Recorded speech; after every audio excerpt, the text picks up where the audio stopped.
여러분 안녕하세요. 건강뉴스의 한쌤입니다.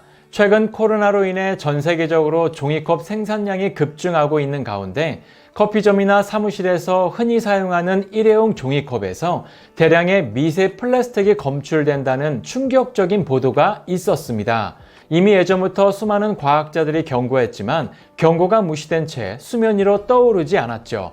하지만 일주일 전인 지난 4월 20일에 발표된 논문에 따르면 더욱 충격적인 결과가 나왔습니다.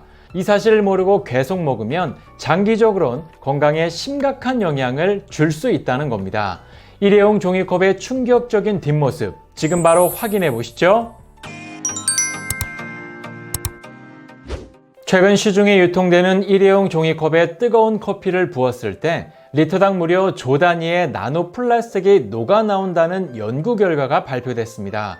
당장 위험하지 않아도 나노 플라스틱이 세포 내로 침투할 수 있는 매우 작은 크기인 만큼 인체에 악영향을 미칠 수 있다는 우려가 나오고 있는데요. 실제로 미국 국립표준기술연구소 연구팀이 시중에서 유통되는 일회용 종이컵에 각각 100도의 뜨거운 물과 22도의 물을 나눠서 부었을 때 나노 플라스틱이 얼마나 용출되는지 측정했는데요. 충격적이게도 분석 결과 22도의 물에서는 리터당 2조 8천억 개의 나노 플라스틱이 용출됐고 100도의 물을 담갔던 일회용 컵에서는 리터당 무려 5조 1000억 개의 나노 플라스틱이 용출됐습니다. 문제는 나노 플라스틱의 지름이 100나노미터 미만의 아주 작은 플라스틱이라는 겁니다. 그러니까 일반 현미경으로도 볼 수 없는 아주 작은 플라스틱이라는 것이죠. 일반적으로 지름 5mm 미만의 미세 플라스틱은 육안으로도 확인되지만 나노 플라스틱은 눈으로 확인할 수 없고 목 넘김에서도 전혀 느낄 수 없어서 대부분 커피와 함께 미세 플라스틱을 함께 마시게 됩니다.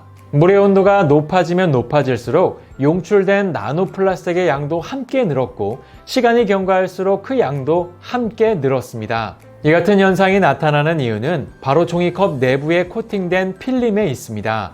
일회용 종이컵 안쪽에는 눅눅함을 막기 위해 폴리에티렌으로 구성된 필름이 부착되어 있습니다. 엄밀히 말하면 종이컵이 아니라 플라스틱 컵인 셈이죠.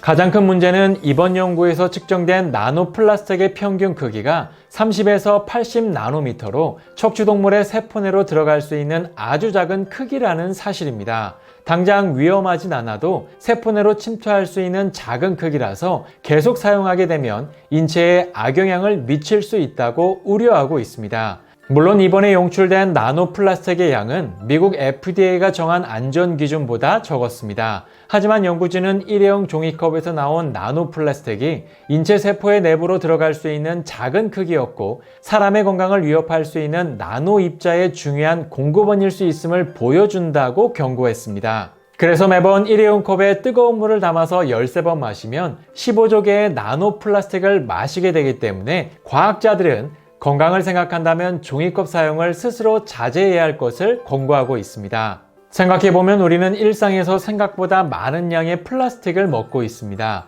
지난 연구이지만 세계자연기금과 호주 뉴캐슬 대학의 연구에서도 전 세계의 모든 사람이 매주 5g, 그러니까 신용카드 한 장 분량의 플라스틱을 매주 먹고 있다고 발표했습니다. 1년이면 약 50장 정도의 신용카드를 먹고 있는 셈인 것이죠. 우리가 사용하는 치약 속의 알갱이들, 각질 제거에 쓰이는 스크럽과 클렌징 폼, 그리고 다양한 화장품 속에서도 미세 플라스틱이 사용되고 있습니다. 특히 치약의 경우 가장 직접적으로 입안에 들어가기 때문에 더욱 각별히 주의하셔야 합니다.